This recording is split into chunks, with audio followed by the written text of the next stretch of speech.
오늘 말씀 보면은요, 산에 오르는 모세의 모습을 볼 수 있습니다. 이 산은 이제 모세가 죽어지게 되는 산이죠. 우리가 잘 아는 느보산입니다. 이 느보산은 어떤 산이면 오늘 본문에 언급된 아바림산 정상에 있는 산입니다. 아바림산은 한 817m 정도 되는 그런 산입니다. 그러니까 이스라엘 땅은 거의 그렇게 높은 산이 많지 않기 때문에 이 산은 굉장히 이스라엘 땅에서 높은 산에 속하는 산이죠. 그 산 중에서 가장 높은 곳인 느보산에 올라와서 마지막으로 이제 모세가 하나님의 그 약속의 땅을 하나님께서 보게 하십니다. 그런데 이 느보산에 오르기 전에 어떤 일이 있었냐면 형 아론이 죽습니다. 그 형 아론이 몇 살 때 죽냐면 123세에 죽습니다. 근데 이 123세에 죽는데 모세는 실제로 몇 살에 죽냐면 모세는 120세에 죽습니다. 그런데 이 나이 차이가 모세와 아론과 몇 살 차이가 납니까? 3살 차이가 나죠. 잘 대답하셨습니다. 네. 성경에 대한 지식이 풍부하셔서. 네. 근데 여러분, 그 모세가 아론과 함께 하나님 앞에 쓰임을 받을 때 불리워진 나이가 몇 살입니까? 네, 그렇죠. 80세죠. 예, 대답을 참 잘하시네요. 예. 근데 80세인데 그때도 사실은 노년이었는데 하나님 앞에 붙들려서 40년 정도를 사용을 하나님께 받습니다. 그런데 아론이 123세에 먼저 죽습니다. 호르산에서 죽게 되죠. 그랬을 때 모세는 그 형의 죽음을 보면서 무슨 생각을 하겠습니까? 나도 이제 언젠가는 죽겠구나라는 것을 생각을 하죠. 근데 그것을 생각하는 그쯤에 실제로 형 아론이 123세에 죽고 모세는 120세에 죽게 됩니다. 그러면 여러분 어떤 계산이 나옵니까? 나이 차이는 몇 살 차이가 난다 그랬죠? 3살 차이가 난다 그랬죠. 그럼 모세도 그쯤에 사실은 죽게 되는 것입니다. 근데 오늘은 성경의 말씀에 보면 그 죽음에 대해서 언급을 합니다. 그래서 형 아론이 죽은 것 같이 라는 이 말씀은 사실은 형 아론의 죽음에 대해서 안 켜졌어요? 죽었어요? 네. 다시 시작할까요? 처음부터? 네, 괜찮아요? 예. 형 아론이 죽은 것 같이라 그러는데 사실은 그것이 그냥 동떨어진 죽음이 아니라 모세도 이제는 나도 죽겠구나. 형이 나이 들어서 죽었고 자신도 죽겠구나 라고 할 그 찰나에 모세가 죽게 된다는 것입니다.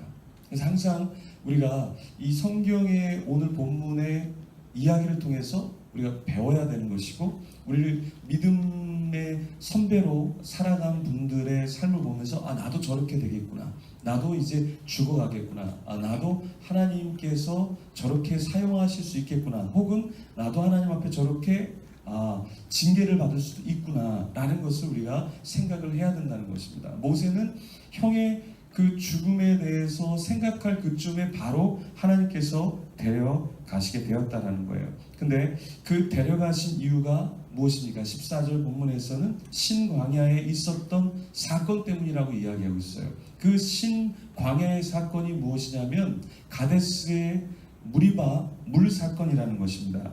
여기서 무엇 때문에 모세가 죽게 되냐면 모세가 백성의 목전에서 거룩함을 나타내지 않았다라고 말씀하고 있어요.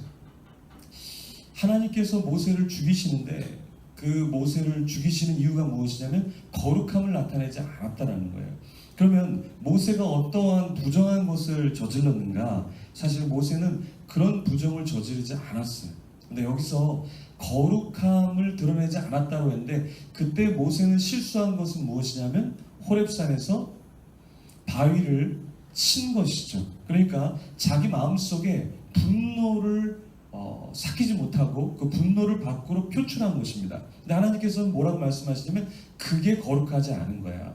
그래서 거룩의 다른 뜻이 무엇이냐면 분노라는 거예요. 분노를 내는 것, 그것이 거룩하지 않은 것이고 분노를 참는 것이 거룩하다라는 것입니다.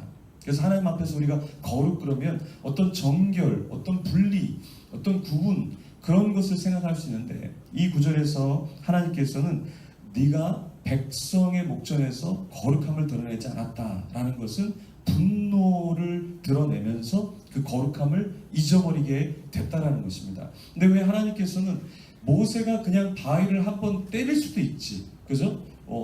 여러분도 뭐 집에 있는 책상도 때리고 차도 때리고, 그죠? 막 화를 내잖아요. 근데 왜 하나님께서는 모세에게 특별히 이 거룩함에 대해서 분노를 조금 낸 것을 갖고 사람을 때린 것도 아니잖아요, 그죠? 근데 왜 하나님께서는 모세에게 이렇게 이 사건에 대해서 깊이 하나님께서 실망하시고 하나님께서 이 사건 때문에 모세를 죽이실까요? 왜냐하면 모세에게 있어서 하나님이 걸었던 가장 큰 기대는 무엇이냐면 온유함이었어요. 온유함. 민수기 12장 3절에 하나님께서 뭐라고 말씀하시냐면 이 사람 모세는 온유함이 지면의 모든 사람보다 더하더라. 그래서 온유한 자 그러면 모세였단 말이에요. 하나님께서 그 모세를, 예전에 모세라는 사람은 이집트 사람을 죽일 정도로 폭력적인 사람이었죠. 예전에 모세는 그런 사람이었어요. 근데 하나님이 모세를 부르셔서 40년 동안 미디안 광야에서 양을 치게 하시면서 하나님이 바꿔주셨어요. 어떤 사람으로 바꿔주셨습니까? 온유한 사람으로 바꿔주셨죠. 그래서 하나님은 이 모세가 지면의 누구보다 더 온유한 것으로 감사하고 기뻐 받으셨단 말이에요. 근데 그 모세가 자기가 갖고 있는 그 정체성을 잃어버렸을 때 하나님께서는 너무나 많이 실망하셨던 거예요. 하나님께서는요, 여러분에게 기대를 걸고 계셔요. 근데 그 기대를 걸고 계신데 하나님의 기대를 다 저버렸을 때 하나님께서는 여러분의 사명을 멈추게 하시는 거예요. 모세는요, 40년 동안 광야에서 수많은 백성들을 이끌어서 여기까지 왔습니다. 이제 앞에 코앞에 있는 약속의 땅으로 들어가면 돼요. 근데 하나님께서 아니, 너는 들어갈 수 없어. 왜냐하면 너는 예전에 온유한 자였는데 온유함을 잃어버린 자로 이 땅의 약속의 땅에 들어갈 수 없어 라고 해서 거기서 하나님께서 멈추게 하셨다는 것입니다. 하나님께서 특별히 여러분에게 더 깊이 다루시는 것이 있어요. 그것이 무엇입니까? 하나님이 여러분에게 기대를 거는 그것을 멈출 때 하나님께서도 여기까지다 라고 말씀하실 수 있다는 거예요. 어떤 사람에게는 구제, 정말 다른 사람보다 더 구제를 잘하는데 구제를 멈출 때 하나님이 여기까지다라고 할 수 있어요. 어떤 사람은 정말 하나님 교회를 섬기는 일에 열심히 사람인데 그 섬김을 멈출 때 나도 너를 인도함이 여기까지다라고 할 수 있다는 거예요. 어떤 사람은 가르치는 일인데 내가 가르치는 일을 더 이상 하지 않겠습니다 라고 할 때 그래 여기까지다 라고 하나님 말씀할 수 있다는 거예요. 모세는 다른 것이 아니라 모세는 온유함을 드러내는 자인데 그 온유함을 드러내는 것을 멈추었을 때 하나님께서 그 사건을 깊이 다루셨다라는 거예요. 그러면서 하나님은 여기까지다 라고 말씀하셨죠. 엘리야가 아주 열심히 주를 위해서 싸웠잖아요. 바알과 아세라 그 우상을 섬기는 선지자, 거짓 선지자들과 싸움까지 했죠. 그리고 엘리야가 도피하면서 하나님 이게 뭡니까 하고 우울증에 빠졌잖아요. 근데 그 깊은 우울증에 빠졌을 때 하나님께서 그를 다시 회복시키지만 예전처럼 엘리야를 사용하시지 않죠. 하나님께서는요, 하나님 앞에서 우리가 사용받을 때, 쓰임받을 때 하나님이 나를 바라보고 있을 때 주님이 주신 것, 그것을 유지하고 있을 때 하나님이 더 크게 우리를 사용해 주신다는 거예요. 우리에게 주신 달란트도 예수님이 달란트 비유도 무엇입니까? 있는 자에게 그 달란트를 사용하는 자에게 더 많이 주시는 주님이시죠. 한 달란트 가진 자, 그것을 썩혀 두었을 때 하나님 그 있는 것까지 더 가진 자에게 주시는 그런 분이셔요. 2달란트를 받았습니까? 5달란트를 받았습니까? 그 달란트를 받았을 때 하나님 왜 나에게 달란트를 주셨습니까? 묻는 것이 아니라 이 주신 달란트를 내가 주님 오실 때까지 그렇게 사용하고 풍성하게 나누겠습니다 라고 할 때 주님이 우리를 받아 주신다는 거예요.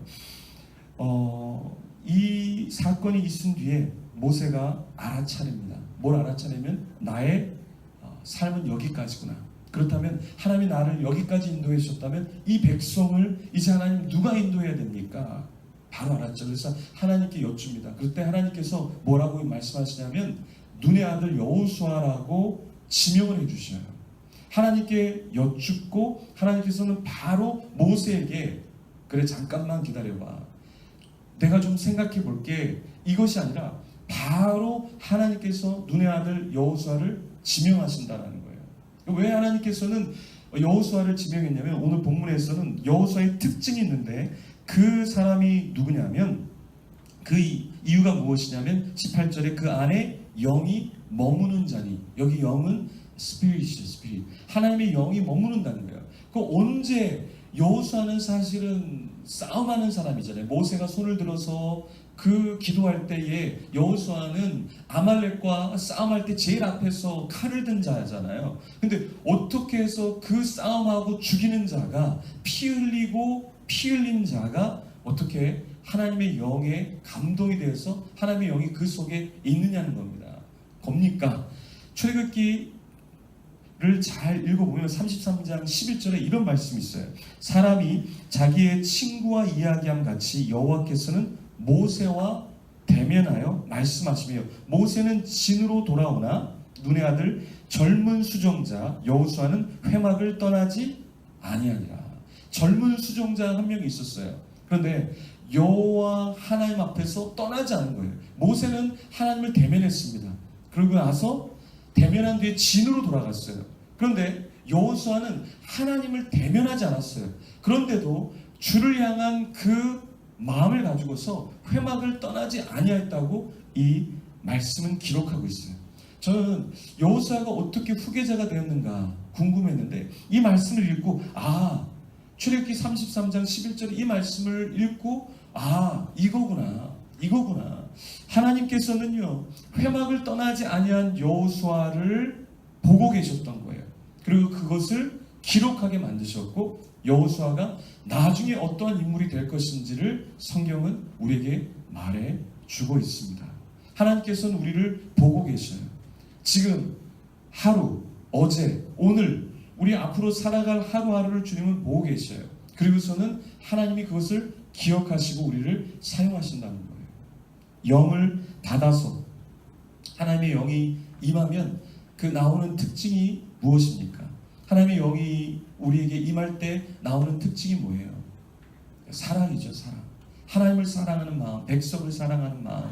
어제 우리가 예수는 역사다 영화를 봤죠. 그 영화 속에서 뭐라 그럽니까? 그 불신자 남편이 아내를 향해서 뭐라고 고맙다 그래요? 사랑이잖아요. 사랑. 예수님이 계신 증거들을 다 찾아내지만 가장 큰 것은 무엇이냐면 아내의 사랑이 여기까지 자기를 붙들고 하나님의 사랑을 경험케 했다라는 것이죠. 하나님의 영이 임하면 우리에게 오는 것이 있죠. 하나님을 향한 사랑의 마음, 또 우리 주위에 있는 사람을 사랑하는 마음, 그 사랑의 마음이 우리 속에 있습니다. 그리고 하나님의 영이 임하면 무엇입니까? 나의 비전, 나의 꿈이 아니라 하나님의 비전을 갖게 되죠. 그래서 하나님의 사람의 특징이 무엇입니까? 또 한 가지 그 비전을 갖고 있기 때문에 열정이 나오는 거예요. 열심히 나오는 거예요.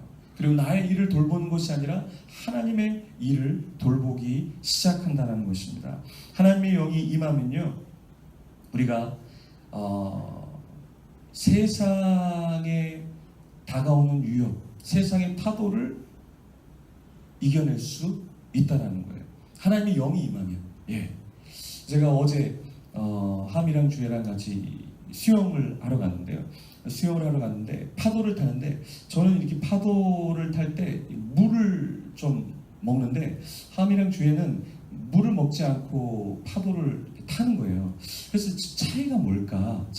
똑같은 인간인데 무슨 차이일까? 이렇게 보는데 제가 볼 때는 내가 너무 뚱뚱해서 이렇게 가라앉아서 그런가? 그럴 수도 있는데 쟤는 물을 안 먹지. 그런데 그 하미 주예가 방수 옷도 입었지만 구명조끼도 입었지만 특징이 뭐냐면 이 양팔에 공기를 집어넣은 그걸 끼워줬거든요. 그래서 그 공기가 들어가져 있는 것, 그 공기를 조금 더 갖고 있으니까 파도가 탈 때 파도가 오면은 파도에 잠기는 게 아니라 파도에 오히려 더 잘 뛰게 되는 거예요. 그러면서 저 공기가 답이구나. 예, 나중에 이제 집에 가기 전에 공기를 이렇게 빼주니까 저처럼 이렇게 막 허우적대기 시작하더라고요. 네, 여러분, 사람이 공기만 조금만 더 갖고 있어도 파도가 올 때 절대 물속에 가라앉지 않는다라는 거예요. 공기만 조금만 더 남들보다 갖고 있어도 파도 타는데 즐길 수 있다라는 거예요. 우리가 이 세상을 살아가면서 똑같은 인생을 살아가는데 하나님의 영이 임하면 세상에 빠져 죽지 않습니다.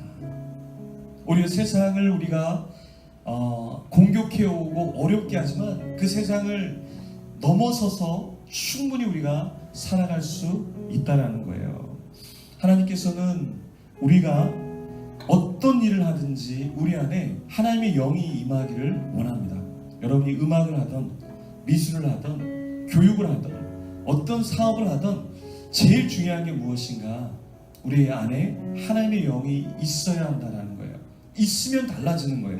음악을 할 때 그냥 여기 지금도 피아노를 치지만 그냥 치는 것과 하나님의 영이 깊이 내 속에 임해서 피아노를 칠 때 사람을 터치할 수 있고 힐링할 수 있죠. 그래서 우리 아포스에서 음악을 전공하는데 뮤직 테라피 하는 사람이 있죠. 뭡니까? 음악을 하는데 그냥 음악이 아니라 음악을 하면서 사람을 치유할 수 있는 단계까지 가서 사람을 만지는 그것을 전공하고 그 사역을 하려고 하는 지체가 있어요. 미술도 그냥 미술하는 친구가 아니라 하나님의 마음을 담아서 그 미술을 통해서 사람들을 터치하고 주님께 이끌고 취함을 주려고 하는 그런 지체가 있습니다. 여러분이 어떠한 그 직업을 갖고 있든 무엇을 섬기든 가장 중요한 것이 무엇이냐면 내 안에 하나님의 영이 있는가. 그래서 내가 가르칠 때, 내가 섬길 때, 내가 일할 때 하나님의 영으로 말미암아 다른 사람들이 살아날 수 있는가. 하나님이 왜 여호수아를 선택했습니까? 하나님이 왜 모세를 그냥 쉬게 했습니까? 모세 안에 분노가 가득해서 하나님 더 이상 쓸 수가 없었어요. 그런데 여호수아 속에서는 하나님의 영이 그 속에 있었다라는 거예요. 그래서 하나님께서는 그 하나님의 영이 있는 사람을 통해서 이 백성들을 살리고 하나님의 그 마음을 전달하기를 원하셨다라는 것입니다. 모세는 자기 생의 모든 걸 이제 마감합니다. 그때 20절에 모세의 종기를 주라고 말씀하십니다. 모세의 종기. 그 종기가 무엇이냐면 아놀, 영광, 영예, 명예라는 거예요. 지금까지 모세가 가졌던 모든 명예, 모든 영광, 그것을 여호수아에게 주라는 것입니다. 그때 모세가 자기가 가졌던 모든 것을 포기하고 여호수아에게 줍니다. 그리고 하나님 앞에서 여호수아를 향해서 다음 후계자인 것을 알게 하죠. 하나님께서 제사장을 불러와서 그 제사장으로 말미암아 백성에게 이제 여호수아가 다음 후계자인 것을 알리라고 말씀하시죠. 우림의 판결로, 하나님께 여쭙는 우림의 판결로 역으로 하나님이 이미 여호수아라고 말씀하셨는데 그것을 다시 제사장 엘르아살과 그 백성들 앞에서 우림의 판결로 모든 사람이 알게 하는 거예요. 그 이유는 무엇이냐면 하나님께서 모세를 통해서 말씀하시고 백성들이 알게 하신 그 방법이 아니라 이제는 백성들과 제사장이 하나님 앞에 서서 다음 리더를 공식적으로 세우게 하라는 거예요. 이 목적이 무엇입니까? 제사장도 그를 인정하게 하는 것이고 백성들도 그를 인정하게 하는 것이고 또 여호수아도 그 많은 사람들 앞에서 이제 내가 하나님의 리더, 하나님의 백성으로 하나님 앞에서 수많은 사람들을 섬기는 자이구나, 그것을 자각하도록 하시는 겁니다. 이미 우리가 하나님께 받은 비전들이 있습니다. 하나님께서 주신 달란트들이 있습니다. 그것을 그냥 나만 갖고 있는 것이 아니라 다른 사람들에게, 모든 사람들 앞에서 그것을 시인하고 그것을 알리고 그리고 하나님 앞에 그 비전을 이루어 드려야 하는 것입니다. 오늘 본문의 22절과 23절에 이런 공통된 말씀이 있습니다. 여호와께서 모세에게 명령하신 대로 라는 말씀이 두 번 반복됩니다.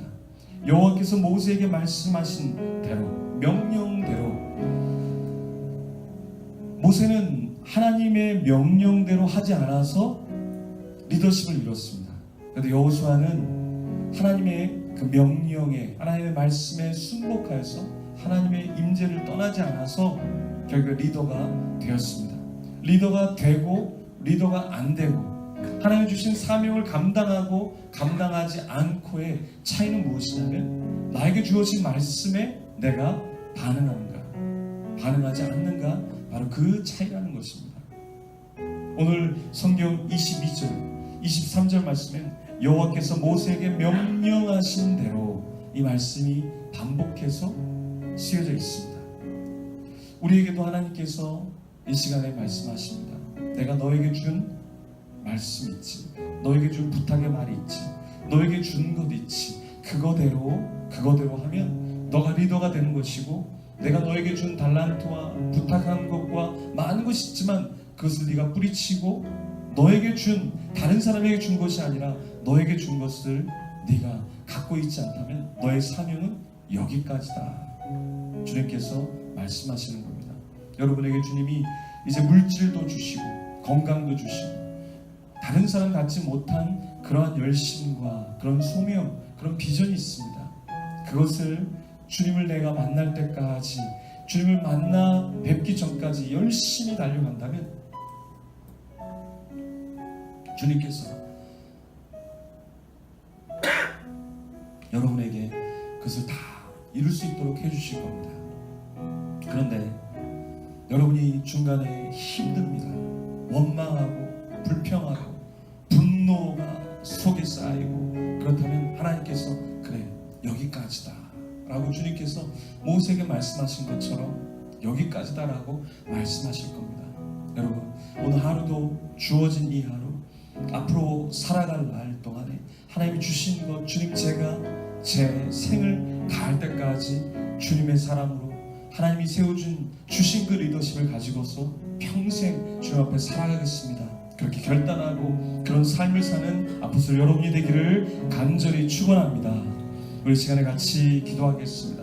말씀을 기억하면서 비전, 소명, 사명대로 살아간다는 것, 그것은 어렵습니다.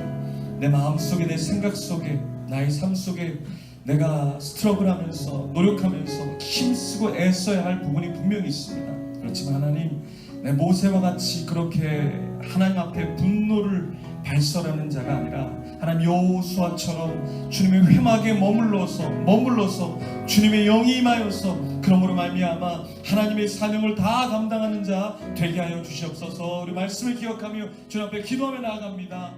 아버지 하나님,